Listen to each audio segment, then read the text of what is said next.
नमस्कार विद्यार्थी मित्रों, આપણે 12 કોમર્સમાં બીએ વિષયની અંદર ગયા પીરિયડમાં તમે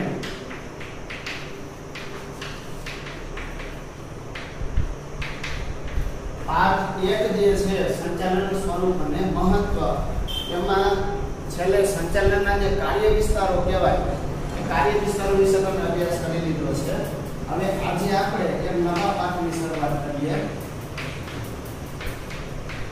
અને એ પાઠ એટલે પાઠ નંબર 3 જેનું નામ છે આયોજન। આમ તો પહેલા ચેપ્ટરની અંદર તમે સંચાલનના કાર્યો વિશે શીખી ગયા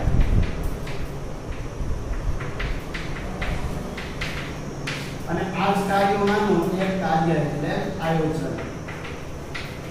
આને સંચાલનનું પ્રથમ કાર્ય કહેવાય। બીજું જે છે એ છે વ્યવસ્થા તંત્ર,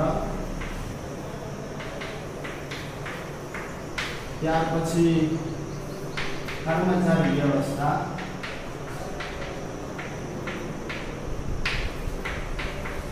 દોરવણી, અંકુશ, સંકલન। તો આ જે કાર્ય છે એમાંનું એક કાર્ય એટલે આયોજન। તો આના વિશે તમારે અભ્યાસ કરવાનો છે।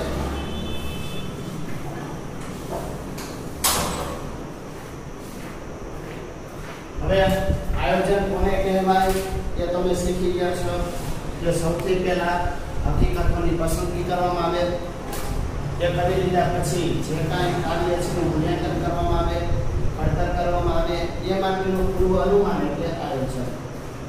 ટૂંકમાં કોઈ પણ કાર્યની જ્યારે તમે શરૂઆત કરો છો તો એ શરૂઆત કરતા પહેલા એનું આયોજન કરવું જરૂરી છે અને આયોજન હંમેશા વર્તમાનમાં ભવિષ્ય માટે ઘડવામાં આવતું હોય છે। હા, એમાં કેટલાક જોખમો, અનિશ્ચિતતાઓ એનો પણ સમાવેશ થઈ જાય છે। એટલે એ જ છે કે ધંધો એ આર્થિક પ્રવૃત્તિ કહેવાય અને કોઈ પણ આર્થિક પ્રવૃત્તિ હોય તો એનો મુખ્ય હેતુ કયો હોય તો કે આર્થિક પ્રવૃત્તિનો મુખ્ય હેતુ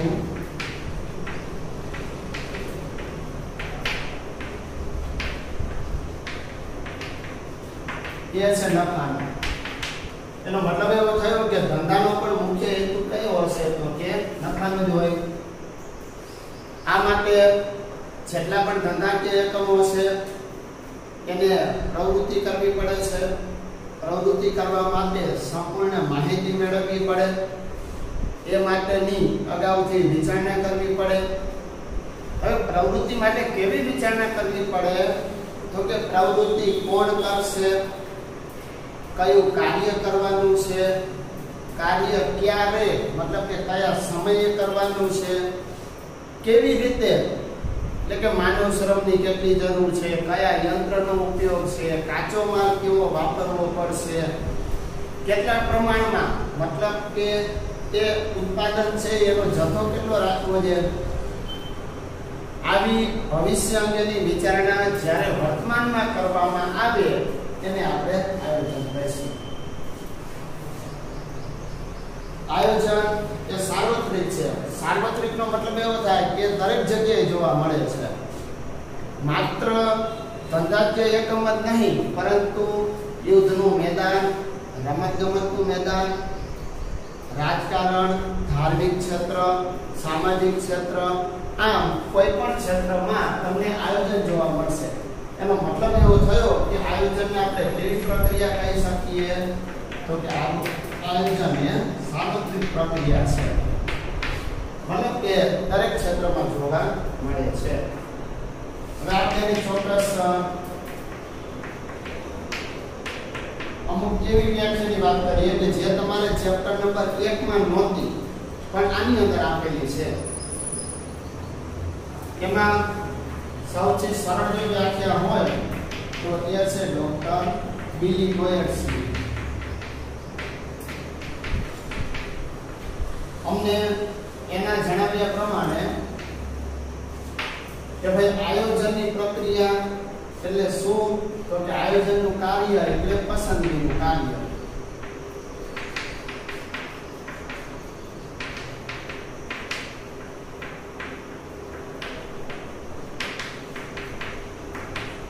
આ પાઠમાં તમારે વ્યાખ્યા યાદ રાખવી ફરજિયાત છે.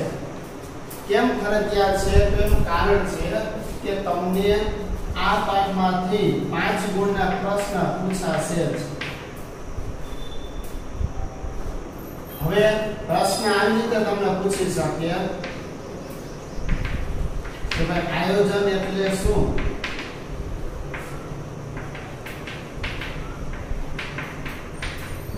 તેની લાક્ષણિકતાઓ જણાવો.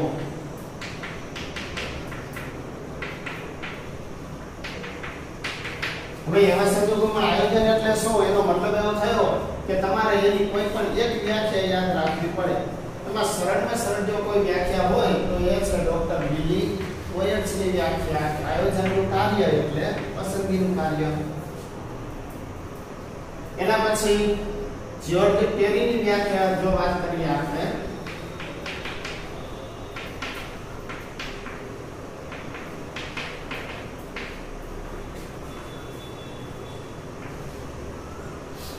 તો એમના જણાવ્યા અનુસાર કે ભાઈ કાર્યની યોજના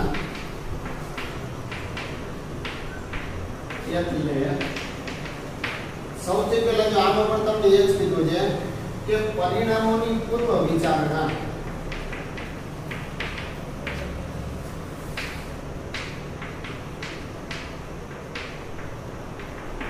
મતલબ કે તમે જે કોઈ કાર્ય કરો છો એનું પરિણામ શું આવશે એની પૂર્વ વિચારણા કરવાની વાત છે. અગાઉથી વિચારણા કે તમારે બોર્ડની પરીક્ષા બાકી છે, એ તમારે પરિણામ સારું મેળવવું છે, તો એના માટે તમે તમારા 12મા ધોરણની શરૂઆત થઈ ત્યાંથી જ આયોજન કરેલું હશે કે મારે આટલા ટકા લાવવા છે. દાખલા તરીકે માનો કે મારે 92% લાવવા છે. 92% લાવવા હોય તો સ્વાભાવિક છે કે શું કરવું પડશે? તો કે એક તો અગાઉથી પરિણામ નક્કી કરી નાખ્યું 92%. એ લાવવાનો વિચાર કરી લીધો.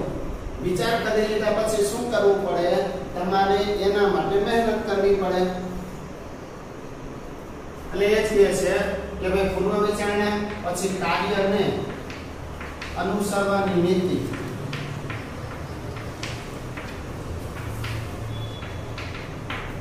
એટલે કે કયું કાર્ય કરવાનું છે એ નક્કી કરી નાખો. ત્યાર પછી તબક્કા પ્રમાણે કાર્ય ચાલુ કરી દો અને ઉપયોગમાં લેવાતી પદ્ધતિ એટલે આવે છે.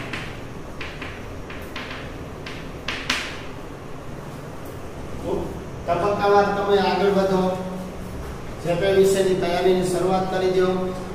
એ કરી દીધા પછી કે તમે કઈ રીતે વાંચો છો એ માટે તમારે ચોક્કસ પદ્ધતિ અપનાવવી પડે, ચોક્કસ રીત અપનાવવી પડે. એટલે આયોજન ટૂંકમાં આયોજન છે શિક્ષણ ક્ષેત્ર માટે પણ એટલું મહત્વનું ગણાય છે, વિદ્યાર્થીઓ માટે પણ મહત્વનું છે. અને અગાઉથી જો આયોજન કરેલું હોય એ પ્રમાણે જો તમે મહેનત કરો તો તમારું રિઝલ્ટ 100% તમે ધારેલું હોય એ અને એના કરતાં વધારે પણ આવી શકે. એટલે એ જ કહે છે કે ભાઈ ભવિષ્યમાં શું સિદ્ધ કરવાનું છે, કેવી રીતે સિદ્ધ કરવાનું છે. અલગ અલગ તમારી પાસે વિકલ્પ છે, એમાંથી તમારે વિચારણા કરવાની. વિચારણા કરી લીધા પછી એ વિકલ્પોમાંથી જે શ્રેષ્ઠ વિકલ્પ હોય એ તમારે અપનાવવાનો છે. અને એ માટે તમે જે યોજના તૈયાર કરો છો એને પણ આપણે કહીશું આયોજન. હવે આપણે ત્રીજી એક સરળ વ્યાખ્યા પણ જોઈ લઈએ કે ભાઈ ધ્યેયને પાર પાડવા માટે ઘડવામાં આવેલો બુદ્ધિપૂર્વકનો સૂચિત કાર્યક્રમ એટલે આયોજન.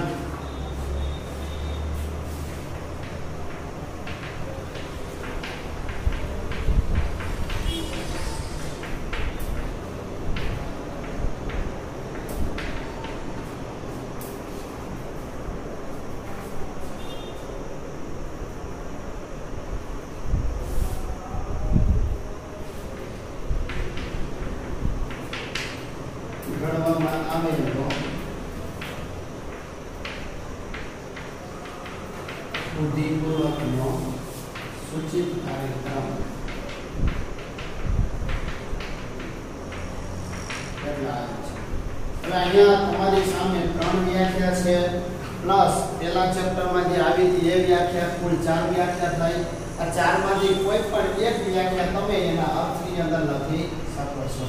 અને આ વ્યાખ્યા જો તમારી સાચી હોય તો તમને એનો 1 ગુણ મળશે. એટલે આજે પ્રશ્ન પૂછાય આયોજન એટલે શું, તેની લાક્ષણિકતા, તો એમાં ગુણભાર આ રીતે હોય 1 + 4 = 5. 1 માર્ક છે એની વ્યાખ્યાનો છે, 4 ગુણ એની લાક્ષણિકતાના છે. 4 ગુણ તમારે મેળવવા હોય તો એના માટે તમારે 8 મુદ્દા લખવા પડે. 8 મુદ્દાના 4 ગુણ પ્લસ વ્યાખ્યાનો 1 ગુણ બરાબર 5 ગુણ. આ રીતે તમને પૂછાતું હોય છે. એટલે મિલી ગોયટ્સની વ્યાખ્યા જે સૌથી સરળ છે કે આયોજનનું કાર્ય એટલે પસંદગીનું કાર્ય. ત્યાર પછી આ પણ સરળ છે, ધ્યેયને પાર પાડવા માટે ઘડવામાં આવેલો બુદ્ધિપૂર્વકનો પ્રસૂચિત કાર્યક્રમ. કારણ કે તમે અગાઉ શીખી ગયા કે ભાઈ આયોજન કરે તો આયોજનની પહેલા જે તે એકમ પોતાનું ધ્યેય તો નક્કી જ કરી નાખે છે. ધ્યેય તરીકે માનો કે નફાનો ધ્યેય રાખેલો છે, હેતુ રાખેલો છે, તો એ નફાના હેતુને ધ્યાનમાં રાખીને જ પછી આયોજન ઘડવામાં આવતું હોય છે. એ પાછો કેવો બુદ્ધિપૂર્વકનું કાર્ય કહી શકાય. ઓકે, હવે આપણે લાક્ષણિકતાની વાત કરી લઈએ.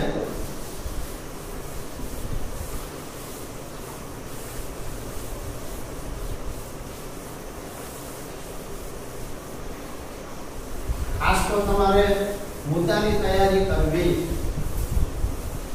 કારણ કે તમારા મુદ્દા સાચા હશે તો પ્રશ્નના લખાણમાં બહુ વાંધો આવતો નથી. એનું કારણ છે કે મુદ્દાને અનુરૂપ તમે જે તે જવાબ છે એ લખી શકો છો. પણ એટલું ખરું તમને યાદ હોવું જોઈએ કે મારે કયા મુદ્દામાં શું લખવું. જેમ કે લાક્ષણિકતાનો પહેલો મુદ્દો છે સર્વવ્યાપી.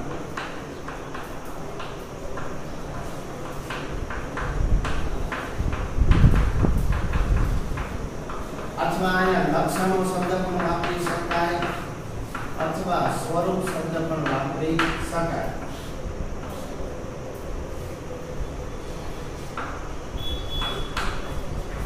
હવે અહીંયા પહેલો તમને બધું આપેલો છે કે ભાઈ સર્વવ્યાપી.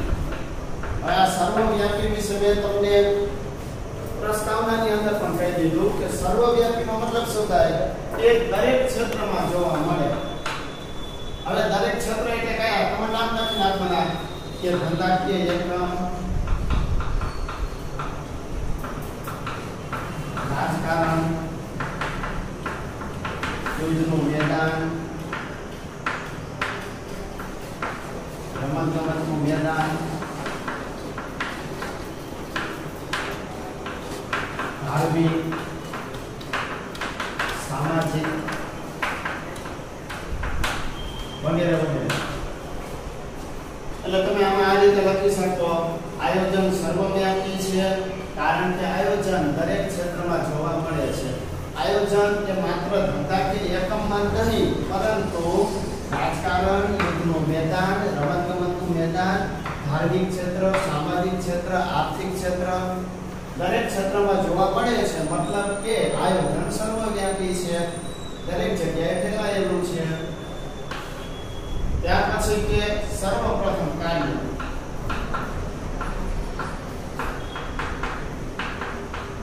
અહીંયા તમે જોઈ શકો છો કે મેં સંચાલનના જે કાર્ય લખેલા છે તો એમાં તમે જો કે 1 નંબરમાં કયું કાર્ય છે તો કે આયોજન છે. એનો મતલબ એવો થયો કે સંચાલનના બધા જ કાર્યોમાં પહેલું કાર્ય કયું? આયોજન. અને આયોજન કરી લીધા પછી જ વ્યવસ્થા તંત્ર, કર્મચારી વ્યવસ્થા, ધોરણી, સંકલન, અંકુશ વગેરે કાર્યો થાય છે. અને જો આયોજન ન હોય તો આ કાર્ય જે છે એ સફળ થતા નથી. એટલે સંચાલનની શરૂઆત જ આયોજનથી થાય છે એમ આપણે કહી શકીએ. ત્યાર પછી કે સભાન અને બૌદ્ધિક પ્રક્રિયા.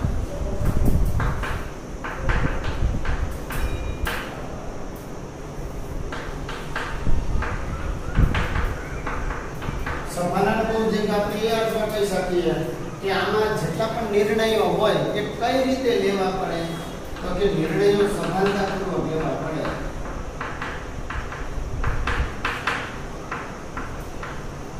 એક તો નિર્ણયો સભાનતાપૂર્વક લેવા પડે, બીજું કે ગણતરીના અંદાજો પણ ધ્યાનમાં રાખવા પડે.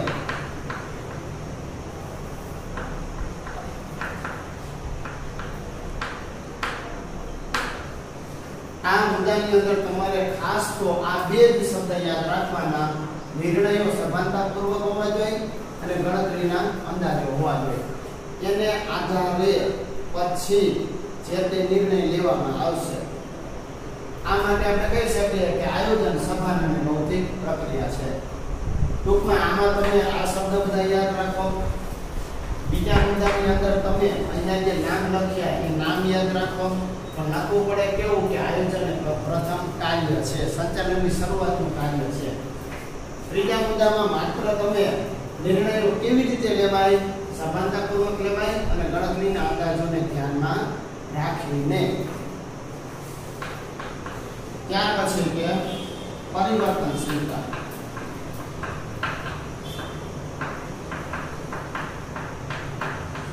પરિવર્તનશીલતાનો અર્થ એવો થાય કે એમાં આપણે ફેરફાર કરી શકીએ. એટલે અહીંયા એ જ કહે છે કે ભાઈ આયોજનમાં જુદા જુદા પ્રકારની ગણતરી છે, ધારણાઓ હોય છે, ધંધાકીય એકમને અસર કરતા જે પરિબળો છે. હવે ધંધાકીય એકમને બે પ્રકારના પરિબળો અસર કરે. હવે આ બે પરિબળો એટલે કયા?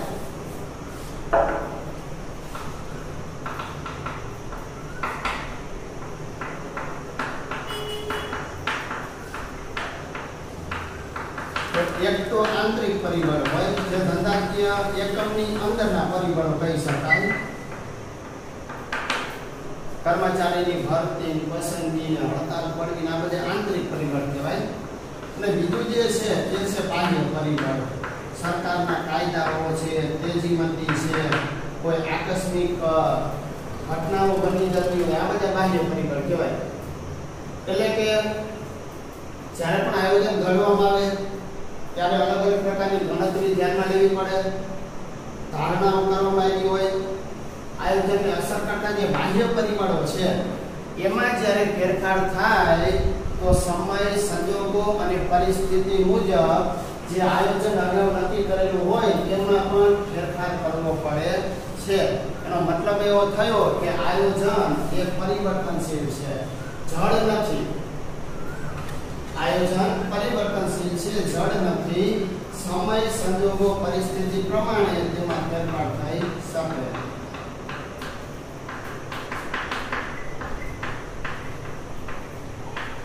આ ત્રણ શબ્દ પણ યાદ રાખવા: સમય, સંજોગો અને પરિસ્થિતિ.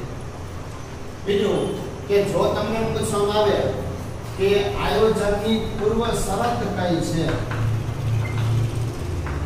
આ તમારો એકમાત્ર પ્રશ્ન અથવા તો વિકલ્પમાં આવી શકે કે ભાઈ આયોજનની પૂર્વ શરત કઈ છે, અથવા એ શબ્દ ઉમેરી શકાય સફળ આયોજનની પૂર્વ શરત કઈ છે.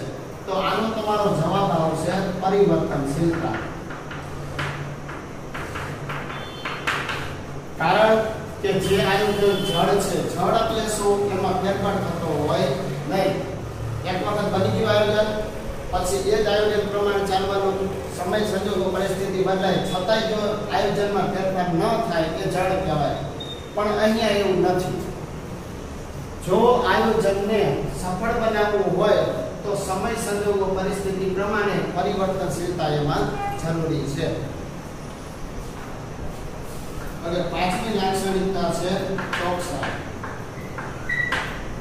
આની અંદર તમારે માત્ર બે શબ્દ યાદ રાખવાના છે: આંકડાકીય ગણતરી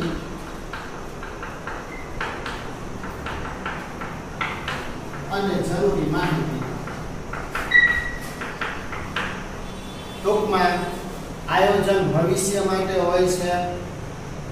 તેમાં કોઈ પણ બાબતનો જ્યારે અભ્યાસ કરવાનો હોય તો એ અભ્યાસ કરતી વખતે ચોક્કસ આંકડાકીય ગણતરી કરવી જોઈએ અને તમારી પાસે જરૂરી માહિતી હોવી જોઈએ. પણ આ ગણતરી અને માહિતી કેવી હોવી જોઈએ? તો કે ચોક્કસ માહિતી હોવી જોઈએ. એટલે કે જ્યારે પણ આંકડાકીય ગણતરી કરવામાં આવે, જરૂરી માહિતી મેળવવામાં આવે તો એમાં ચોકસાઈ રાખવાની વાત છે. ઓકે, ત્યાર પછી જે છે છઠ્ઠો મુદ્દો, એની જ આપણે વાત કરીએ.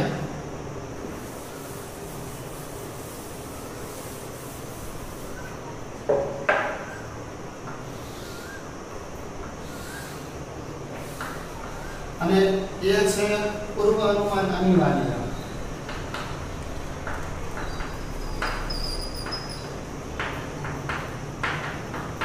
પૂર્વ અનુમાનનો મતલબ અગાઉથી કરેલી વિચારણા, અગાઉથી કરેલું અનુમાન અનિવાર્ય એટલે જરૂરી છે. કારણ કે હમણાં આપણે શું કીધું કે આ ભવિષ્ય માટેની યોજના છે. ભવિષ્ય માટે પણ ક્યારે ઘડવામાં આવે? વર્તમાનમાં. એટલે પૂર્વ અનુમાન કરવું પડે કે ભાઈ ભવિષ્યમાં કયા પ્રકારનું વાતાવરણ હશે, ભવિષ્યમાં કેવી અનિશ્ચિતતાઓ આવવાની છે એને ધ્યાનમાં રાખવી પડે. એટલે આમાં તમે ખાસ આ એક શબ્દ યાદ રાખી લેજો, ભવિષ્યની અનિશ્ચિતતા. પછી તમારે લખી નાખવાનું એકમ માટે, ધંધાકીય એકમમાં આયોજન માટે ભવિષ્યની અનિશ્ચિતતાને ધ્યાનમાં રાખવી પડે. ધ્યાનમાં રાખી લીધા પછી આયોજન ઘડવામાં આવે. આથી આયોજન એ સંચાલનનું પહેલું કાર્ય છે એમ આપણે કહી શકીએ.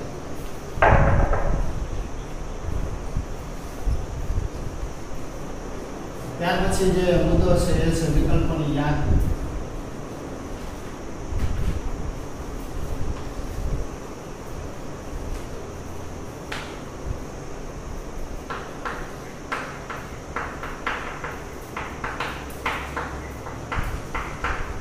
અગાઉ વ્યાખ્યામાં પણ આપણે જોયું હતું કે ભવિષ્યમાં શું સિદ્ધ કરવાનું છે એના માટે તમે પૂર્વાનુમાન કર્યું. પૂર્વાનુમાન કર્યા પછી તમારી સામે ઘણા બધા વિકલ્પો છે, એની તમે એક યાદી બનાવી અને એ યાદીમાંથી જે વિકલ્પ તમને શ્રેષ્ઠ લાગે, માનો કે તમારી સામે 7 વિષય છે એટલે તમારી પાસે ઓપ્શન કેટલા છે? 7. હવે તમે શું કરશો? આની યાદી તો બનાવી દીધી છે, પછી એમાંથી તમને જે વિષય વાંચવાની મજા આવતી હશે એ તમે શું કરશો? સૌથી પહેલા વાંચશો. એટલે એ તમે શ્રેષ્ઠ વિકલ્પ પસંદ કર્યો કહેવાય. એટલે એ જ કહે છે આયોજન એ કોઈ પણ ક્ષેત્ર માટે હોય, એમાં અલગ અલગ પ્રકારની યોજના છે, વિકલ્પો છે. દાખલા તરીકે એક અહીંયા તમને વિકલ્પ આપેલો છે કે ભાઈ ભવિષ્યમાં વેચાણ વધારવું છે.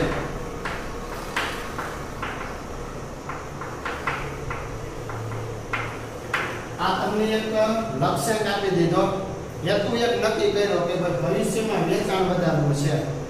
હવે જો વેચાણ વધારવું હોય તો આપણે શું કરી શકીએ? એક તો આપણે જાહેરાત કરી શકીએ, કારણ કે જાહેરાત એ ગ્રાહકો માટે આકર્ષણનું કેન્દ્ર છે. જાહેરાત દ્વારા વેચાણ વધારી શકાય. બીજું શું કરી શકાય? વસ્તુની કિંમત ઓછી કરવી. ત્રીજું શું કરી શકાય? વળતર આપી શકાય, વટાવ આપી શકાય. બરાબર, અલગ અલગ પ્રકારની ઓફરો રાખી શકાય. હવે જો અહીંયા તમારી પાસે વિકલ્પોની યાદી બની ગઈ. લક્ષ્ય કયો રાખ્યો? વેચાણ વધારવાનો. હવે આ જે વિકલ્પ છે એમાંથી તમને જે શ્રેષ્ઠ લાગે, જો તમને એવું લાગતું કે ભાઈ જાહેરાત છે એ આપણે કરીશું તો વધારે વેચાણ વધારી શકાય, તો એ તમે પસંદ કરી શકશો. ચાલો ત્યાર પછી ભવિષ્ય સાથે સંબંધ.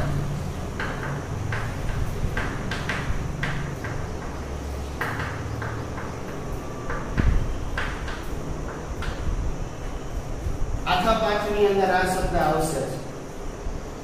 આયોજનમાં ભવિષ્યની અનિશ્ચિતતા છે એને જ ધ્યાનમાં રાખી આયોજન ઘડવાનું છે.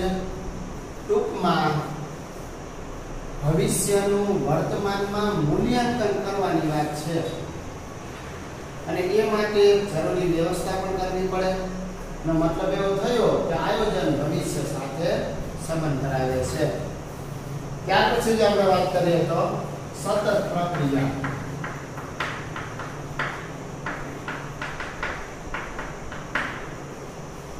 આપણે આમાં કહી શકીએ કે આયોજન એ સતત અને નિરંતર ચાલતી પ્રક્રિયા છે. એ કઈ રીતે? તો તમારે આટલું લખવાનું કે ભાઈ ધંધાકીય એકમની શરૂઆતથી લઈ અને ધંધાકીય એકમના અંત સુધી આયોજન કરવું જ પડે છે. સમય સંજોગો બદલાય એ પ્રમાણે આયોજનમાં પણ ફેરફાર કરવો પડે છે. એનો મતલબ એવો થયો કે આયોજન સતત ચાલતી પ્રક્રિયા છે. ત્યાર પછી ધ્યેયલક્ષી પ્રવૃત્તિ.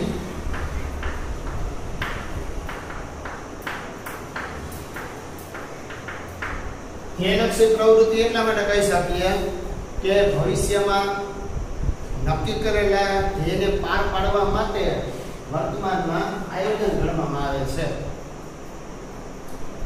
અને સંચાલકો ભવિષ્યમાં કેવા પ્રકારની શક્યતાઓ છે, કેવા પ્રકારના જોખમો આવી શકે એમ છે, કયા લક્ષ્યાંકો સિદ્ધ થઈ શકે એમ છે, એ લક્ષ્યાંકોને પાર પાડવા માટે હેતુઓ વાસ્તવિક હોવા જોઈએ. આ બધી બાબતનો વિચારણા કરશે માટે આયોજન એ નક્કી કરેલી ધ્યેયલક્ષી પ્રવૃત્તિ છે. અને છેલ્લું છે નિર્ણય પ્રક્રિયા જરૂરી.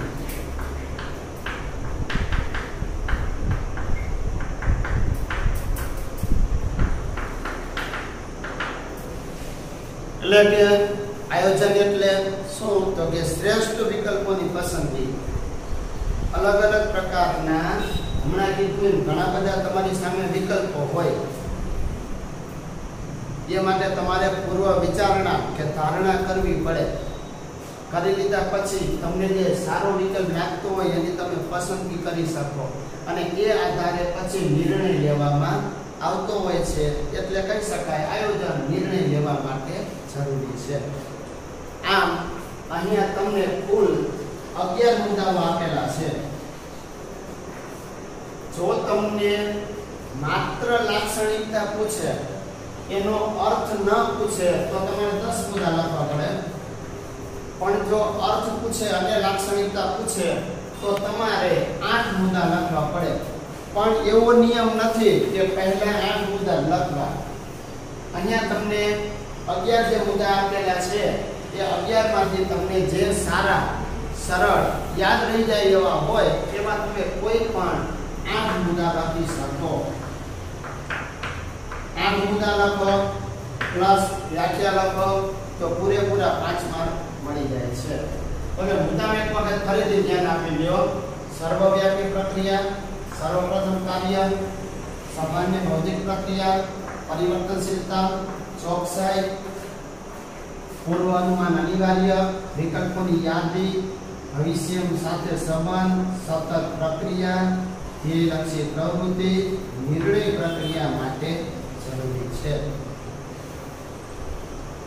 અને 5 માર્કના પ્રશ્નો જે છે આ પાઠના એમાંનો એક પ્રશ્ન એટલે લાક્ષણિકતા વાળો. હવે બીજા કયા કયા પ્રશ્ન તમને પૂછાય આ પાઠમાંથી? પાઠમાંથી બધીને 5 કે 6 પ્રશ્ન થાય છે અને એ તમે કરી લ્યો એટલે તમારે 5 માર્કની તૈયારી થઈ જ ગઈ.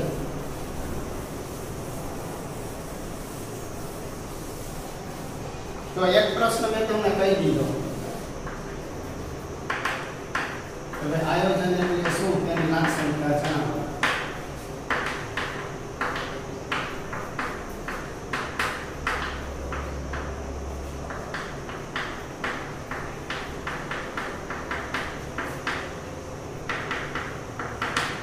એક પ્રશ્ન આ થયો.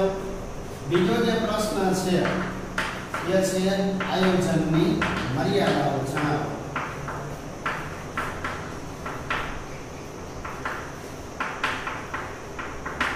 ત્રીજો જે પ્રશ્ન થાય આ પાઠનો આયોજનની પ્રક્રિયા અથવા આયોજનના તબક્કાઓ જણાવો.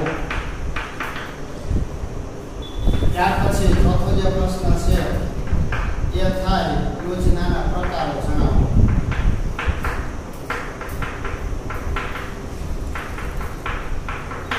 અને પાંચમો જે પ્રશ્ન થાય એ થશે એના ઘટકો જણાવો.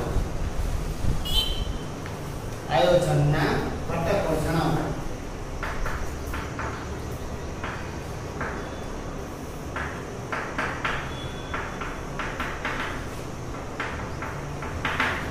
બસ આટલા જ પ્રશ્ન છે અને તમારું ચેપ્ટર પૂરું થઈ જાય. આટલી તમે તૈયારી કરી લો. એટલે હવે એમાંથી જો તમે લાક્ષણિકતા વિશે તો અભ્યાસ કરી લીધો. મર્યાદાઓને જો આપણે ખાલી મુદ્દા જોઈએ તો મર્યાદાઓ કઈ કઈ?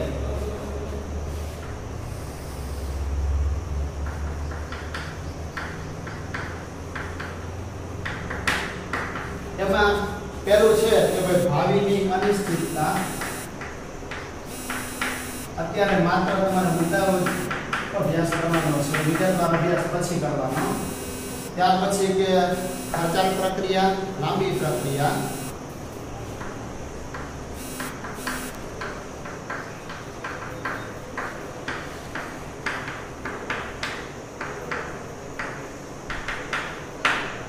ચોથું છે આયોજન અપ્રસ્તુત.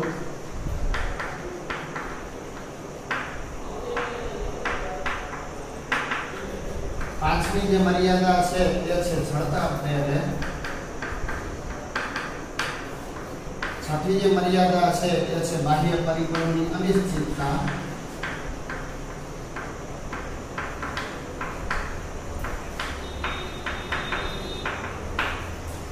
સાતમી જે મર્યાદા છે તે છે અપૂરતી માહિતી.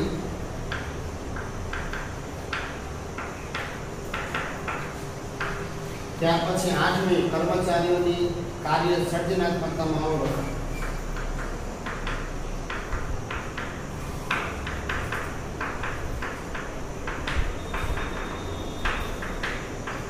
ઘણા બધા કર્મચારીઓ એવા હોય જે કઈક સર્જન શક્તિ ધરાવતા હોય, સર્જનાત્મક એની પાસે શક્તિ હોય, પણ આયોજક બની લીધા પછી એમાં કર્મચારી કઈ ફેરફાર કરી શકતો નથી. એની સર્જનાત્મકતા એ કામ આવતી નથી. ત્યાર પછી પદ્ધતિઓનો ખામીયુક્ત ઉપયોગ.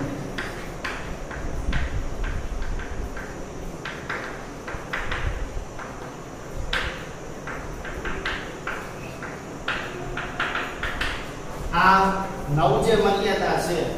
હવે આ જ પ્રશ્ન જો તમને 5 માર્કમાં પૂછાય તો 9 માંથી તમારે કોઈ પણ 5 જ મર્યાદા લખવાની છે. 5 મર્યાદા લખશો તમને એના 5 ગુણ મળી જશે. પછી કે ભાઈ આયોજનની પ્રક્રિયા જે છે તેના મુદ્દા ખાલી જોઈ લઈએ. પણ પ્રક્રિયામાં તમારે ક્રમ પ્રમાણે મુદ્દા લખવા પડે. એમાં કોઈ પણ 5 કોઈ પણ 8 એવી રીતે ચાલે નહીં. બીજું કે જે ક્રમ આપેલા હોય 1 2 3 4 5 6 7 તો એ ક્રમ જળવાઈ રહેવો જોઈએ. એમાં પહેલો મુદ્દો છે હેતુ નિર્ધારણ.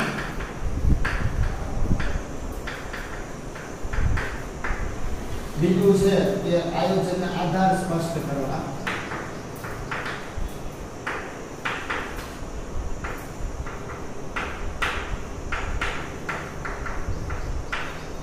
ત્રીજું જે છે માહિતીનું એકત્રીકરણ અને વિશ્લેષણ.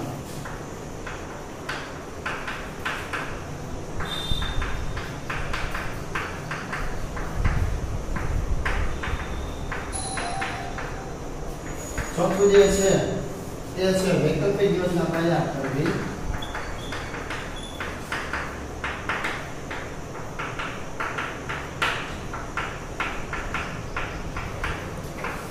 પાંચમું જે છે તે છે વિકલ્પોની વિચારણા.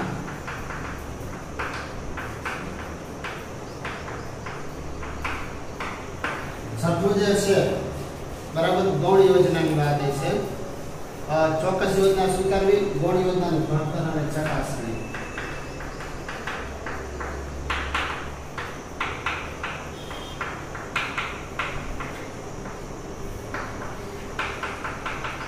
સાતમું ગૌણ યોજનાનું ઘડતર અને ચકાસણી. ત્યાર પછી આઠમું જે છે એ યોજનાનું મૂલ્યાંકન.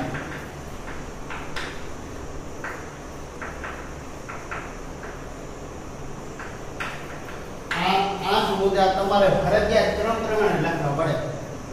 હેતુ નિર્ધારણ, આયોજનના આધાર સ્પષ્ટ કરવા, માહિતી એકત્રિત કરી વિશ્લેષણ કરવું, વૈકલ્પિક યોજના તૈયાર કરવી, વિકલ્પોની વિચારણા કરવી, ચોક્કસ યોજના સ્વીકારવી, ગૌણ યોજનાનું ઘડતર અને ચકાસણી કરવી અને છેલ્લે યોજનાનું મૂલ્યાંકન.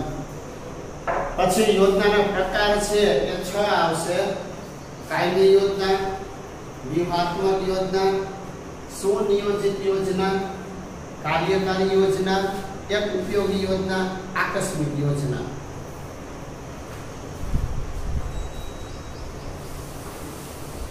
એટલે આ જે પ્રશ્ન છે એ તમે આટલા તૈયાર કરો એટલે આ બાજુની તૈયારી થઈ જાય.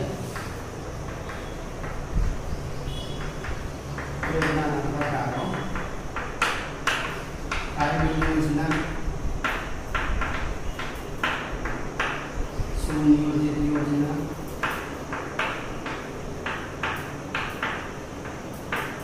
વ્યૂહાત્મક યોજના,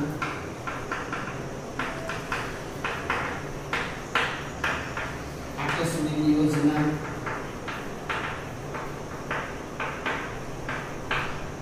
એક ઉપયોગી યોજના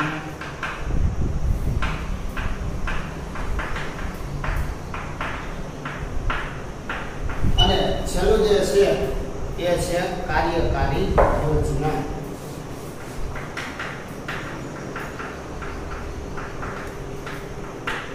હવે આમાંથી બે રીતે પૂછાય તમને. જો 2 માર્કનો પ્રશ્ન પૂછે તો આમાંથી કોઈ પણ એક યોજના પૂછે કે ભાઈ એક ઉપયોગી યોજના જણાવો, કાર્યકારી યોજના વિશે લખો 2 માર્ક માટે. એ જ રીતે આમાંથી પણ માનો કે તમને 2 માર્કના પ્રશ્ન પૂછે, આયોજન ખર્ચાળ પ્રક્રિયા છે સમજાવો, આયોજન લાંબી પ્રક્રિયા છે સમજાવો. આ 5 માર્કનો પ્રશ્ન છે, આમાંથી અલગથી તમને પૂછશે નહીં. એટલે કે 2 માર્કમાં પૂછાય તો આ જે 6 યોજના છે એમાંથી કોઈ પણ એક વિશે તમને પૂછી શકે. પછી છેલ્લો જે પ્રશ્ન આપણો થશે એ કયો થશે? આયોજનના ઘટકો. ઘટકો કયા છે? તો કે હેતુ, વ્યૂહરચના, નીતિ,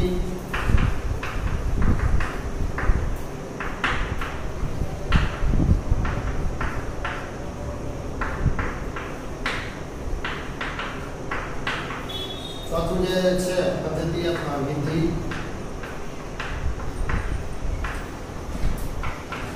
પાંચમું જે ઘટક છે નિયમો, છઠ્ઠું જે ઘટક છે અંદાજપત્ર અને છેલ્લું જે ઘટક છે કાર્યક્રમ. ઘટકમાં પણ તમને જો 5 માર્કનો પ્રશ્ન પૂછે તો તમારે કોઈ પણ 5 ઘટક વિશે લખવાનું. મર્યાદામાં પણ કોઈ પણ 5 જ મુદ્દા લખવાના, યોજનામાં પણ કોઈ પણ 5 જ લખવાના. આમાં તમારે ફરજિયાત બધા મુદ્દા લખવા પડે. કે 5 માર્કમાં હોય તો ભલે, 3 માર્કમાં હોય તો ભલે, પણ 3 માર્કની શક્યતા નથી, કારણ કે 5 માર્કના જ પ્રશ્ન આમાંથી પૂછાય છે.